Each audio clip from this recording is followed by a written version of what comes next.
in this democracy that we're trying to build? Where is your footprint? If I ask you that question, can any of you boldly say, this is who we are and where we are and how our contributions are? We've identified a lot of issues. First, we talked about participation itself. When I listen to most of the conversation, we all come and then we hit political participation. Participation in democracy is not only about politics. Otherwise, we wouldn't be mentioning the guys who are cleaning the gutter. Right? I always say that any chief that comes on the TV or radio station and say that if the government doesn't come and build a toilet in my community, we will vote.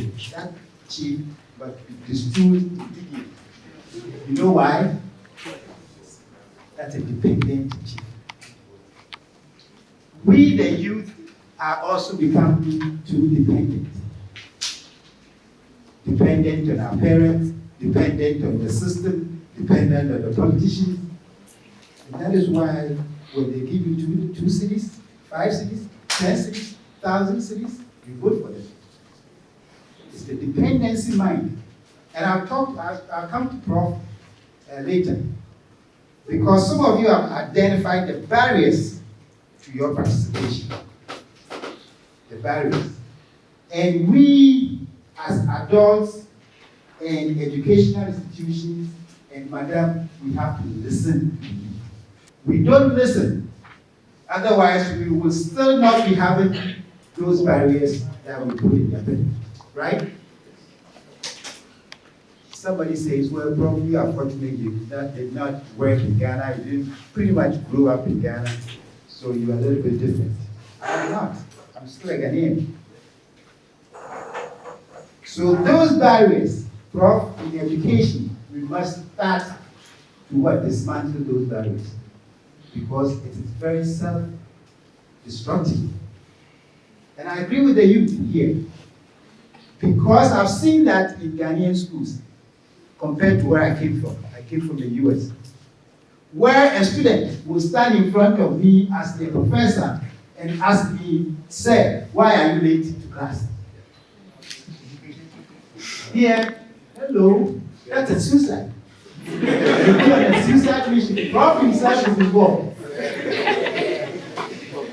So look, we got to be very, very, very, honest to ourselves. And the youth are telling us, Prof, you and I, we are heading educational institutions. We put barriers.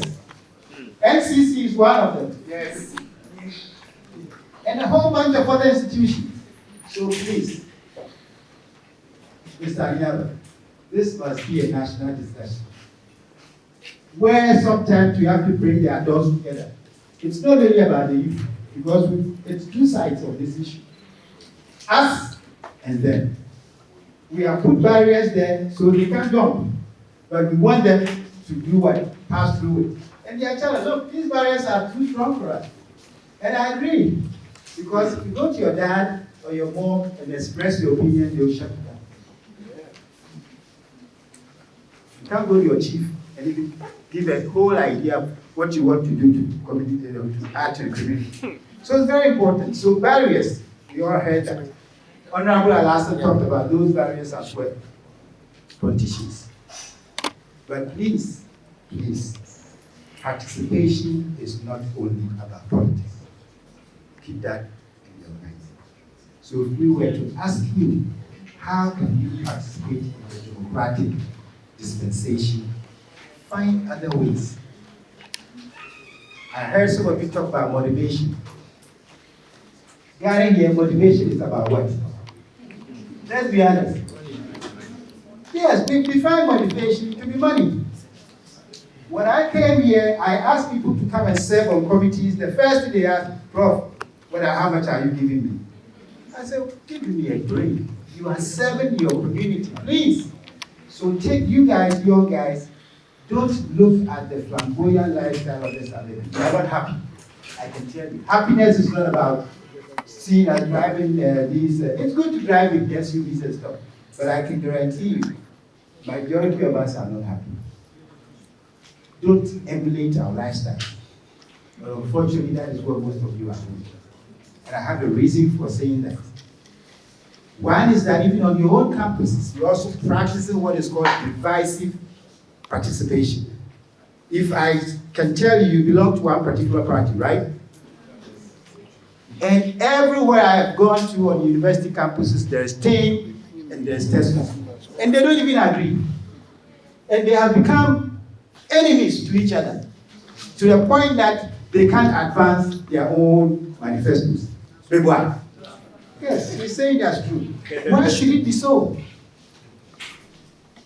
Why should it be so? You are also limiting your own participation because you've identified yourself, labeled yourself, and everybody else has become your enemy because they don't think like you.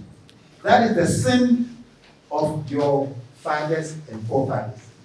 We are saying that you are energy. You are the force in this community called Ghana, in this democracy.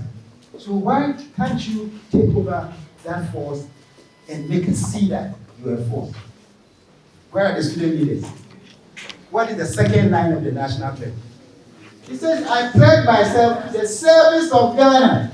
That is what this is all about. Youth participation. So replace participation with service. Youth service. That's what this is all about. I believe CDS Africa, through Mr. Hannibal, is frustrated with the youth's lack of energy, enthusiasm, and all of that to participate. Democracy is a continuous thing. Building a democracy is continuous. It's not just a stage. And so therefore, what I'll leave you with is that going forward, all of you should pledge to serve your motherland. All of you should pledge to participate in your communities, in your schools, in your name it, wherever that you are. And all of us have inner something that we can give. Nobody here is useless. Everybody can give something. You can all do something. And if you can't do it by yourself, team up with somebody or join a group. Form a group. Ghana has a lot of problems. And it was not created by one party or the other. We all are part of it, including you yourself. But I believe, and I hope you also believe, that if individually and collectively we start addressing these issues, we build a better Ghana for